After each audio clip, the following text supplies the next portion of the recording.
FAR 9 macaron blue. So ito yung na-fold ng dalawa. Ayan. So pakita ko sa inyo.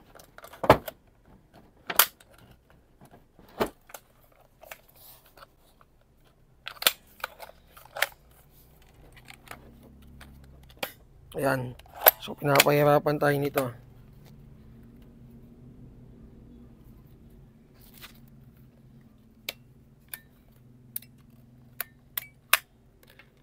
Yan. So, tatlong kulay ang meron tayo dito. Color black, pink, at saka itong macaron blue. So, may front and rear sights na siya. Ayan, front. And then, ito yung rear sights. So, folding sights yan. Hindi ko na iangat. Medyo matigas. Ayan, ito na aangat.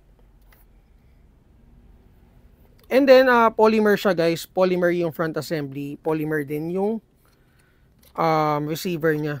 So ito yung hop-up niya, oh. Lapit mo onte, brother. So naka-rotary type. Pagka hinatak mo to, lulubog siya para maipasok mo to ng maayos. And then may locking system siya dito. So naka-flat trigger din, and then G&G internal parts. So yung mga small parts niya may shade ng silver. Pati yung stock. And then yung battery compartment niya dito sa likod. Ang kasya dito, small Tootsie type battery. So may kasama na rin siyang LiPo TV. Ito yung kabilang side. So receiver, may G&G markings. Okay? Banatan natin to.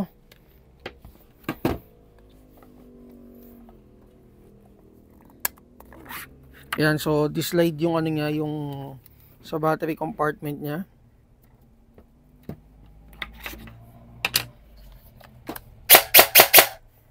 So magazine niya guys is 6 to 8 rounds.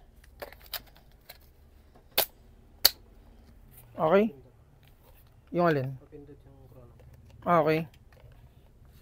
Sige, bana tayo guys. 346. Okay, so 346.